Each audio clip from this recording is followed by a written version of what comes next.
The lights in the isolation ward flickered again. Nurse Yoonji Kim looked up from her tablet with a frown. This was the third power surge today. She knew what caused it. Everyone on Nexus Station knew. It was the creature. Yoonji walked down the long white hallway toward the special containment room at the end. Her soft-soled shoes made no sound on the polished floor. The other nurses avoided this section. They called it the ghost hall because of the strange sounds that sometimes echoed through the walls. Only Yoonji volunteered to care for what waited inside.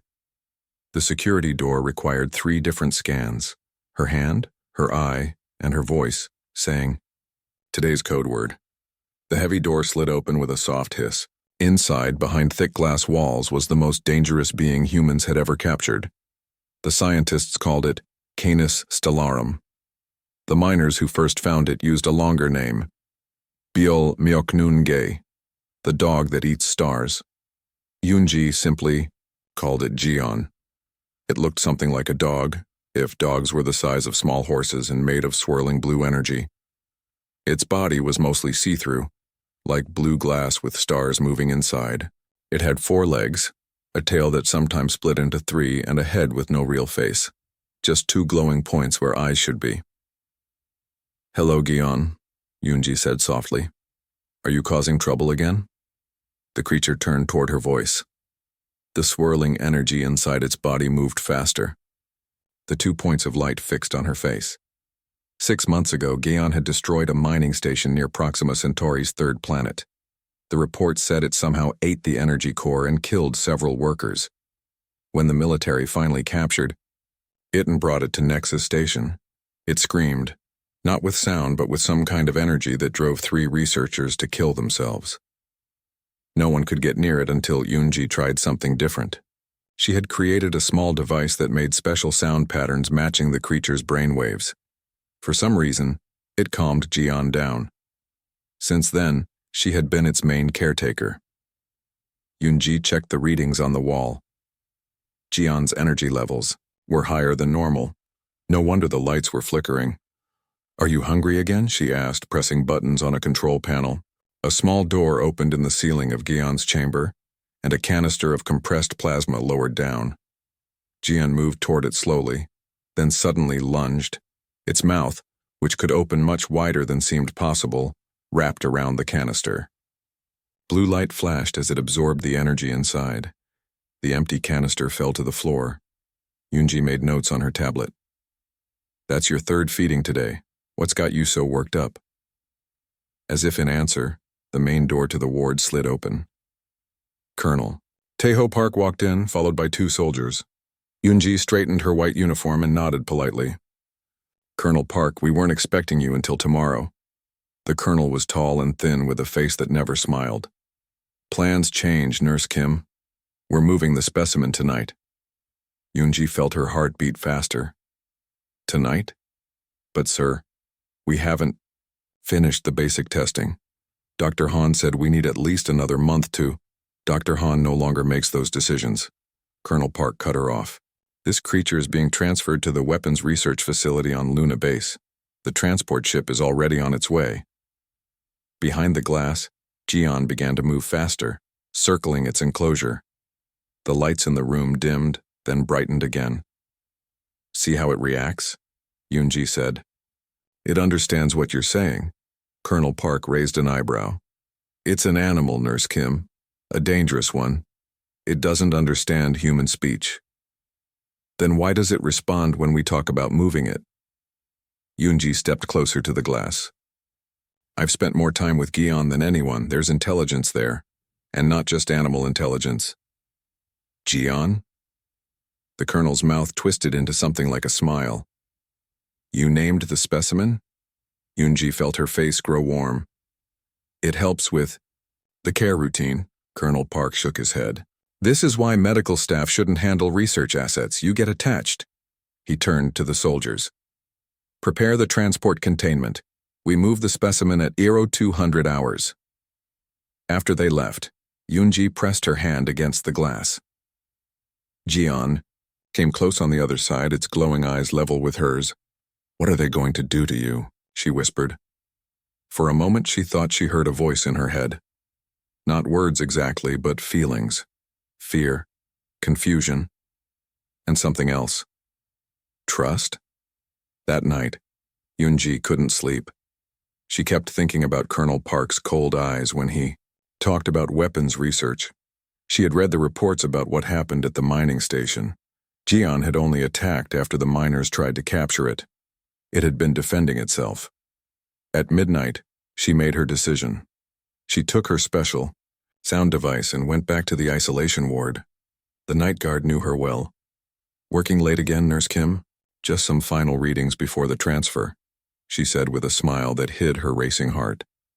Inside, Gion was pressing against the far corner of its enclosure, as if trying to get away from something. The energy inside its body was moving, in chaotic patterns. "You feel it coming, don't you?" Yoonji said softly. She went to the main control panel and began typing quickly. She wasn't supposed to know the override codes, but when you spend enough time in a place, you learn things. Alarms began to sound as the containment field started to power down. Yoonji worked faster. "Security breach in Xenobiology, Section 4, a voice announced over the speakers. "All personnel report to stations." The inner door to Jion's enclosure slid open just as the outer ward door burst open. Colonel Park stood there, his face twisted with anger. "What have you done?" he shouted over the alarms. Jian moved to the open doorway of its cage, hesitating. Shunji turned to face it. "Go," she whispered. "Run." Instead, Gion moved toward her. The swirling energy of its body expanded, surrounding her. Yoonji felt a strange warmth, then a pulling sensation. The room began to fade around her. The last thing she saw was Colonel Park's face, his mouth open in shock. The last thing she heard was his voice shouting orders to fire. Then there was only the sensation of falling into stars. Somewhere in the darkness of space, a cosmic hound ran between the stars, carrying within its strange body the nurse who had once stopped its screams. And if anyone had been able to see them, they might have noticed how the stars seemed to shine a little brighter in their wake, as if greeting an old friend. Dr. Sungmin Yoon rubbed his tired eyes. The clock on his office wall at the Lunar Science Academy showed 2:30 in the morning, but he had no plans to leave. Sleep meant dreams, and dreams meant seeing it again, the creature of light and energy, and the woman who disappeared with it. 6 years had passed since the Nexus Station incident. 6 years since Nurse Yoonji Kim had helped the entity escape. 6 years since both had vanished into deep space, leaving behind nothing but questions and fear. Sungmin had been there that night, a junior physicist assigned to study the creature's unusual energy patterns. He had watched from the monitoring room as Yoonji opened the cage, as the being they called Gaon surrounded her with its strange blue light, and as both disappeared before the security team could fire a shot. Now, he was one of the leading experts on cosmic entities, though few took his research seriously. On his screen glowed a map of unusual stellar activity throughout nearby star systems. Red dots marked stars that had shown sudden changes in energy output over the past 6 years. "There has to be a pattern," he muttered to himself, zooming out to see more of the galaxy. The red dots seemed random at first, but when viewed over time, they formed a path. A path heading toward Earth. The door to his office slid open without a knock. Sungmin quickly closed the star map, but not fast enough. "Still chasing your ghost dog, Doctor?" General Tae-ho Park stood in the doorway. In 6 years, his hair had turned mostly gray, but his eyes were still cold and sharp. The colonel had become a general after the Nexus incident, promising to protect humanity from unknown cosmic threats. "General Park, I didn't know you were visiting the academy today." Sungmin stood, trying to hide his nervousness. "I go where threats to humanity take me." Park stepped into the room and placed a data disk on the desk. "And it seems one is heading our way." The disk projected a blurry image that made Sungmin's heart race. It showed a woman in a white uniform standing in what looked like a market on Europa, Jupiter's moon. Though the image was poor, he recognized her face immediately. "Yoonji Kim," he whispered. "Taken 3 days ago," Park said. "Notice anything strange?" Sungmin studied the image. Then he saw it. She looked exactly the same as she had 6 years ago, not a day older. "That's impossible." So is a dog that eats stars, but here we are. Park swiped his hand through the projection, changing to another image. This one showed a strange blue light in space captured by a telescope near Neptune. It had a vague shape like an animal with two bright points that might be eyes. We believe they're coming back, Doctor. And we need to know why. Park's voice grew softer, almost friendly. You were there. You've studied these phenomena for years. I need your help to protect Earth. Sungmin looked from the images to the general's face. He didn't trust Park, but the chance to learn more about Gion was too important to pass up. What do you need me to do? Join my team heading to Europa. Help us find her before that thing reaches our solar system. Park handed him an official document with the Earth Defense Force seal. We leave in 6 hours. After the general left, Sungmin returned to his star map. The pattern of energy disturbances was clear now. Whatever was coming had been moving through space in a straight line toward Earth for 6 years. But why? Was it coming to attack? To feed on the sun? Or was there another reason? As he packed his research materials, his computer chimed with an incoming message. The sender was unknown, the message encrypted. Curious, he opened it. Words appeared on his screen. The dog remembers who eased its pain. Now it's coming to return the favor. The next morning, the shuttle to Europa was quiet. Sungmin sat apart from the soldiers, reviewing his notes. General Park sat across from him, watching. With suspicious eyes.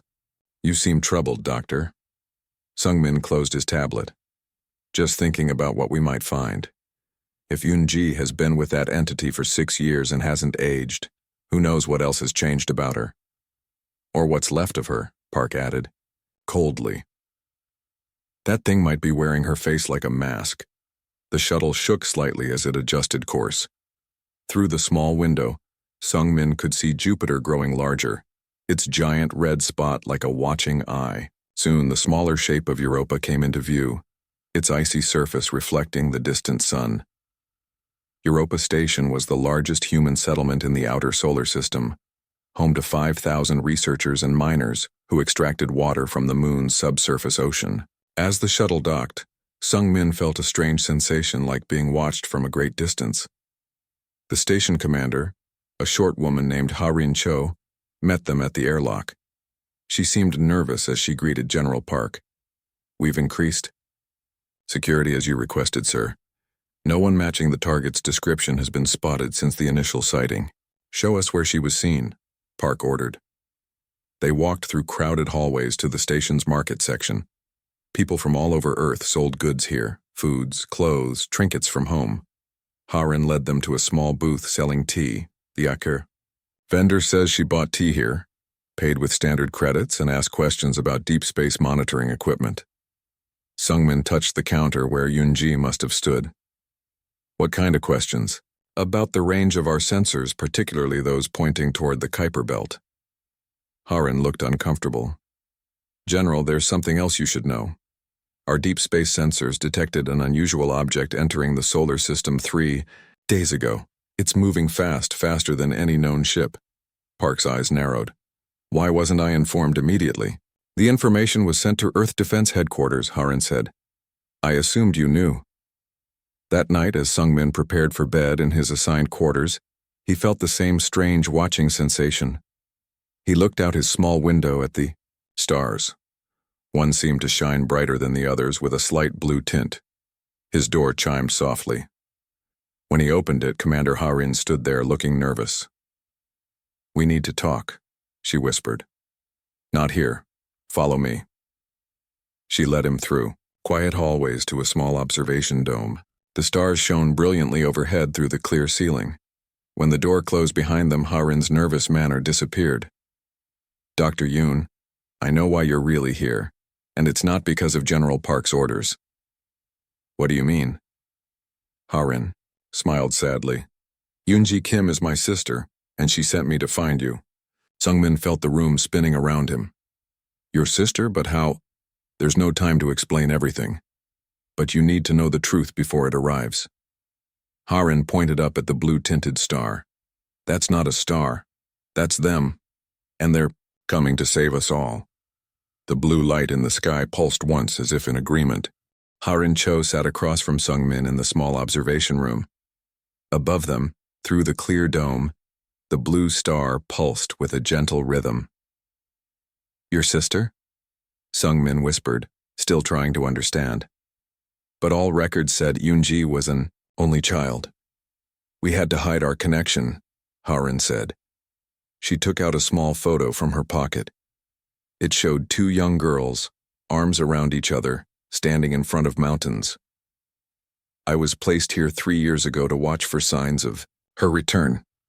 Sungmin looked from the photo to the blue light in the sky. "What happened to her, Harin? What happened when she left with that creature?" Harin's eyes moved to the blue star. They did not simply escape together. They became something new. She touched the glass dome above them. "When Gion wrapped itself around my sister, their bodies began to merge at a level no one understands. Not human and pet, not prisoner and guard. Something never seen before." "That's impossible," Sungmin said. Though after 6 years of studying cosmic mysteries, he knew better than to dismiss anything as truly impossible. "The messages she sent me over the years helped me understand," Harin continued. "Gaon's kind are ancient beings that travel between stars. They do not destroy stars as everyone feared. They heal them." Sungmin remembered his research, the pattern of stars showing changed energy levels. "But the mining station? The workers who died?" "A mistake," Harin said sadly. Gion was young, barely more than a baby. It came too close to human space, curious about the new life forms spreading through the stars. When the miners tried to capture it, it got scared. It fed on energy when frightened, just like a human child might eat when upset. The door to the observation room suddenly slid open. General Park stood there, his gun pointed at them. "I thought you might be working with them, Commander Cho," he said coldly. "Or should I call you by your real name?" "The records say Harin Cho died 15 years ago in a shuttle accident." Harin stood slowly, hands raised. "You've been watching me ever since we found your sister's image in the market." Park motioned with his gun. "Step away from the scientist." "General, please listen," Sungmin said, stepping between them. "What if we're wrong about this creature? What if it's not a threat?" Park's face hardened. "It killed 7 people. And humans have killed countless creatures out of fear and misunderstanding," Sungmin argued. "What if there's more to this story?" Before Park could answer, alarms began to sound throughout the station. A voice came over the speakers. "Unidentified object approaching Europa Station at high velocity. All personnel to emergency stations." The blue light in the sky had grown much brighter. "It's here," Harin whispered. Park grabbed his radio. "This is General Park. Activate the defense system. Target the approaching object and fire on my command." Harin lunged forward, knocking the radio from his hand. "No, you don't understand what you're doing." Sungmin moved to the observation room's control panel. "Computer, show external view of approaching object." The ceiling dome changed from transparent to a display screen. On it appeared an image that made them all fall silent. A massive shape of swirling blue energy, roughly dog-like but the size of a small ship, raced toward the station. Within its translucent body, stars seemed to move and pulse. And at its center, clearly visible, was a human form. A woman in what had once been a nurse's uniform, her eyes closed as if sleeping. "Yoonji," Sungmin breathed. "What has it done to her?" Park asked, his voice shaking for the first time. "Not done to her," Harin said. "Done with her. They've been traveling the stars together, learning from each other. Becoming something greater than either was alone." The station shook as the object came closer. Lights flickered throughout the dome. "It's going to crash into us," Park said, reaching for his fallen radio. "No," Harin said firmly. "It's trying to communicate." The screens in the room suddenly lit up with images. Stars being born, stars dying, stars sick with some kind of energy disease, then healing as blue light touched them. "These are Gion's memories," Harin explained. "Its kind have been tending stars since the beginning of time. They feed on small amounts of stellar energy, but they give back more than they take. They keep the universe in balance. More images appeared. The capture of Jian by humans, its pain and fear. Yunji coming, with her sound device easing its suffering, their escape together, and then something new. Yunji floating in space, dying from the cold and lack of air, until Gion wrapped its energy body around her, keeping her alive the only way it knew how, by joining with her. She would have died, Sung-min realized. It saved her. And she saved it, Harin added, by teaching it that humans can be kind, not just cruel. The final image showed Earth's sun, its core displayed in cross-section. Dark spots spread throughout it like a disease. What is this? Park asked, his voice quieter now. The reason they've returned, Harin said. Your sun is dying, much faster than your scientists realize. Within your lifetime, it will begin to fail. The station shook again, harder this time. Outside the windows, the blue light grew brighter. Park's radio crackled. General, the weapon is ready to fire, awaiting your command. Park looked at the images on the screen, then at Harin. If what you're saying is true, why did they wait 6 years to return? Why not come back immediately? They needed time, Harin explained. Time for Yunji to learn what Gaon knows about the stars. Time for Gaon to understand humans through Yunji's memories. And time for the merging to complete, so they could be strong enough to help. A new voice suddenly filled the room, coming from every speaker. It sounded partly like a woman, partly like the hum of energy, beautiful and strange.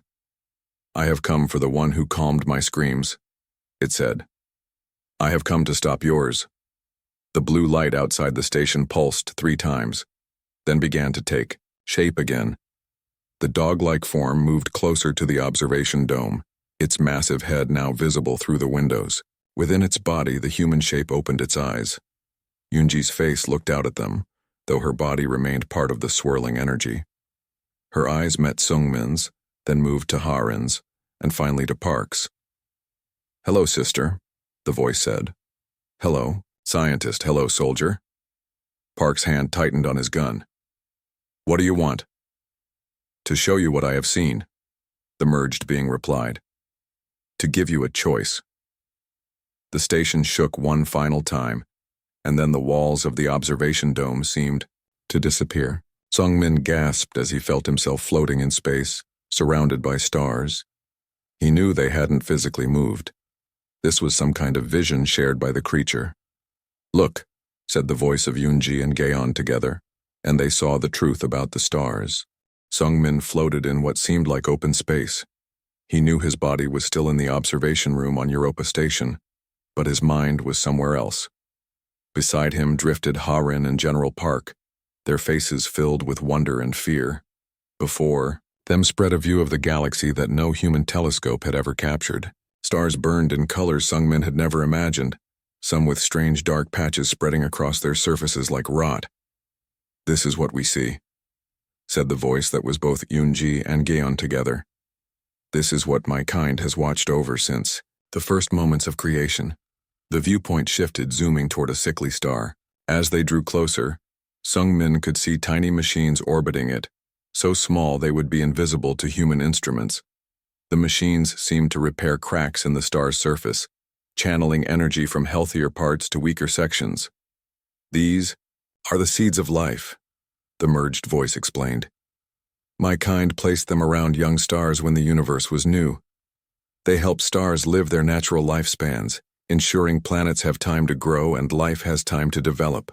Your kind created these machines? Sung-min asked, his scientific mind racing with questions.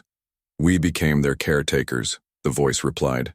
The origin of all things remains a mystery even to us. The view changed again, showing Earth's sun. Dark spots covered much of its surface, spreading slowly but steadily from its core. Your star is sick, said Yunji Gaon. It has been sick for a long time. The machines that should heal it were damaged thousands of years ago by a solar storm. My kind would have sent help, but we lost track of this system.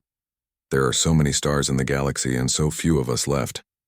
What happens if our sun keeps getting sick?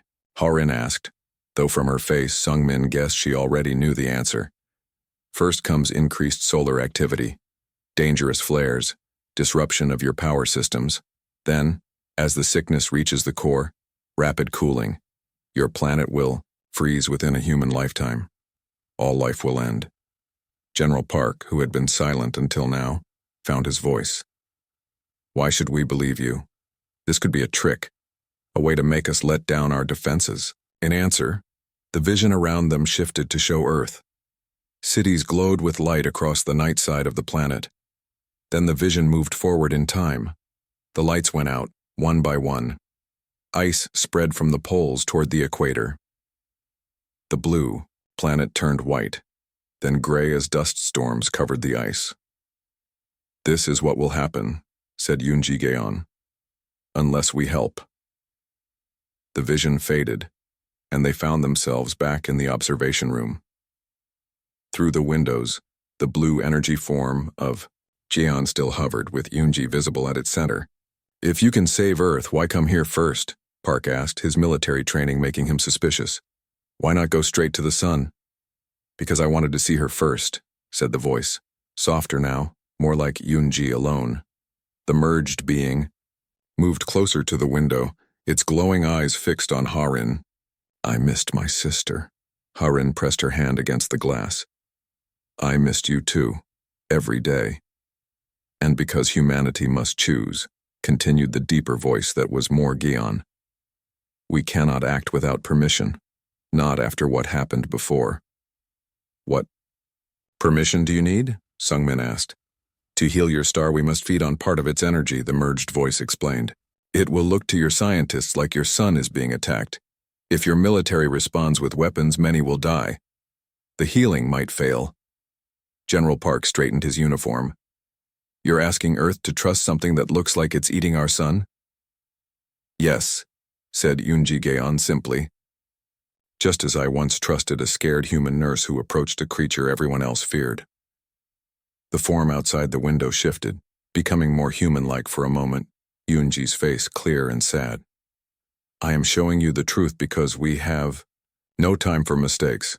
Your son's illness grows faster each day. Park's radio crackled again. General, the weapon is charged, target locked, awaiting final command. Sungmin looked at Park with pleading eyes.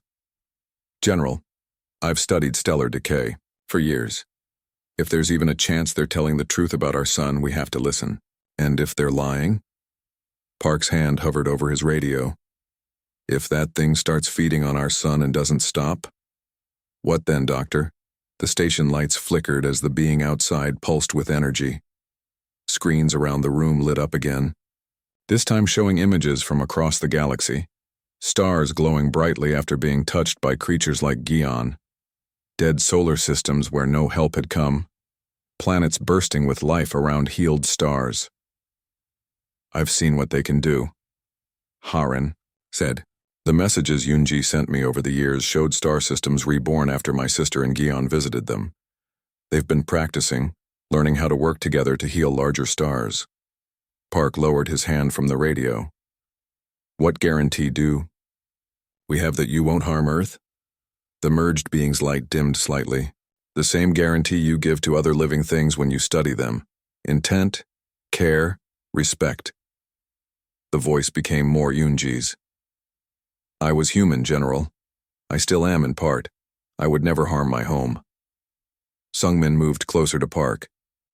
Sir, sometimes the greatest discoveries come from trust, not fear.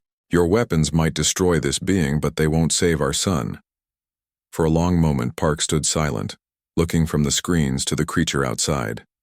Finally, he lifted his radio. Stand down, he ordered. Deactivate the weapon.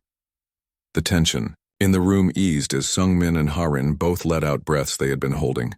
We'll need to contact Earth, Park continued, his voice now firm but less hostile. I can't make this decision alone. There is little time, warned the merged voice, but I understand. Humans must follow their own ways. As if to emphasize the point, one of the screens suddenly showed a massive solar flare erupting from Earth's sun, far larger than any recorded before. That happened 20 minutes ago, Yoonji Gaon said. The effects will reach Earth within hours. Your power systems will fail. Many will panic. Park turned to Harin. Get me a direct line to the Earth. Defense Council, emergency priority. As Harin worked at the communication station, Sungmin approached the window. The merged being moved closer until only the glass separated them. She truly is still in there, isn't she? Sungmin asked quietly. Yoonji is still herself? The swirling energy formed a more human shape, and Yoonji's face smiled at him. I am more than I was, but still myself, she said in her human voice. And Gyeon is more than it was, but still itself. Together we became something new. Something that can help. Like humanity might become something new by working with the stars instead of just using them, Sungmin suggested. The face in the energy nodded. Exactly. The universe has many forms of life, Dr. Yoon. Many ways of being. The highest purpose is to help each other grow. A chime sounded from the communications console. Harin looked up. Connection established with the Earth Defense Council, she announced. They're ready to hear us. General Park took a deep breath and stepped toward the screen where 12 serious faces waited for his report. Behind him, the cosmic being that was both dog and nurse, both alien and human, glowed with patient hope. Counselors, Park began, I have something important to tell you about the future of our sun. Outside the station, the stars seemed to watch and wait for humanity's answer. 3 months had passed since the meeting on Europa Station. Sungmin stood by the large window in the Earth Council chamber, watching the unusual blue glow that now surrounded the sun. From Earth, it looked like a thin blue ring around the yellow star, visible only through special filters. But Sungmin knew what it really was. Yoonji and Gyeon were at work. Behind him, council members argued loudly. The massive solar flare that had hit Earth the day after the Europa meeting had knocked out power systems across 3 continents. Millions were still living with limited electricity. Some blamed the cosmic visitors. Others saw them as saviors. Dr. Yoon, called council leader Ji-ho Lee, a stern woman with gray hair pulled back tightly. Please tell us again what your instruments are showing. Sungmin turned away from the window. The dark spots in the sun's core have decreased by 17% since the healing process began. The number of solar flares has dropped by nearly half. And the creature is definitely not feeding on our sun? Asked another counselor. Not weakening it? No, Sungmin said firmly. It takes only what it needs to power the repair work. Think of it like a doctor who needs to eat to have the strength to perform surgery. The patient is not harmed by the doctor's meal. At the back of the chamber, General Park stood with his arms crossed. He had been surprisingly supportive since Europa, helping convince the Earth Defense Council to allow the healing attempt. Now he stepped forward. What matters is results, he said. And the results are clear. Our sun is getting better, not worse. In the center of the room, a special platform had been built to house the merged being during its visits to Earth. The ice platform glowed with soft blue light now. As the air above it began to shimmer, the form of Yoonji Gyeon appeared, smaller than it had been on Europa but still impressive. The human shape of Yoonji was clearer now, floating at the center of the blue energy dog. We have completed the first phase of repair, the merged voice announced. The machines around your sun are beginning to work again. They will continue the healing after we have gone. Gone? Sungmin asked, surprised. You're leaving? The blue form shifted, Yoonji's face becoming more visible. There are many 6 stars, Sungmin. Many worlds that need help. Council leader Lee stepped forward. We are grateful for what you've done, but we have many questions still. Your kind has been watching over stars for billions of years. You have machines that can repair suns. This knowledge could help humanity in many ways. And that is why I have come today, said Yoonji Gyeon, to offer a proposal. The blue form rose higher, expanding to fill the center of the chamber. Images appeared around it, showing stars and planets across the galaxy. For too long my kind has worked alone, traveling between stars, fixing what we can. But we are too few now. Many of us were lost in the great starfall eons ago. We cannot keep the balance as we once did. The images changed to show Earthships traveling alongside dog-like energy beings. Humanity has spread to new worlds. You have the numbers and the drive that my kind lacks. We have the knowledge of stars that you need. I propose a partnership. The council room filled with excited whispers. Sungmin found himself smiling. This was what he had hoped for since first understanding what Yoonji and Gion had become. What kind of partnership? General Park asked, his voice cautious but not hostile. Your scientists will learn how our machines work. Your ships will carry new machines to stars that need them. Together we will restore balance to this part of the galaxy. And what do you get from this arrangement? Asked a suspicious counselor. The merged being seemed to smile, the expression somehow visible in its glowing form. Life, connection, purpose, the same things all thinking beings need. Harin, who had been appointed as special ambassador to the cosmic visitor, stepped onto the platform beside the blue form. My sister and Gion have already saved our son, she said. They ask only that we help them save others. Is that not the best of humanity? To reach out and help? Council Leader Lee called for a vote. One by one, the counselors pressed buttons on their desks. The final tally appeared on the large screen. 37 votes for partnership, 5 against. The council accepts your proposal, Lee announced. We will begin selecting scientists and ships for this mission immediately. The blue form brightened, with joy, the energy swirling faster. I will return in 7 days to begin teaching your people about the star machines. The being lowered itself to the platform again. Before I go, I have a gift. From the swirling energy emerged a small blue crystal, hovering in the air. Sungmin stepped forward and took it carefully. What is it? He asked. A piece of us, said Unji's voice. A way to call us if you need help before we return, and a symbol of trust between our kinds. As the merged being prepared to leave, Sungmin had one more question. Will you always stay merged like this? Or can Yoonji ever be human again? The blue form paused. We are one now in ways that cannot be undone, but we are also still ourselves. The form shifted, becoming more clearly Yoonji for a moment, then more clearly the dog shape of Gion, then back to the merged form. We found a new way to be. Perhaps that is what all life seeks in the end, a way to grow beyond what it was born as. With that, the blue light faded, leaving the chamber in silence. Through the window, the blue ring around the sun pulsed once, as if waving goodbye. 5 years later, Sungmin stood on the bridge of the Earthship Harmony. Beside him, Harin checked the navigation system as they prepared to leave the solar system. Behind them, 20 of Earth's best scientists waited for their first mission. Through the view screen, they could see their traveling companion. A massive, blue dog shape made of energy flew alongside the ship, occasionally rushing ahead like an excited animal before returning to pace beside them. Is it strange? Sungmin asked Harin. Seeing your sister like this? Harin smiled. At first it was, but now I see how happy she is, how complete.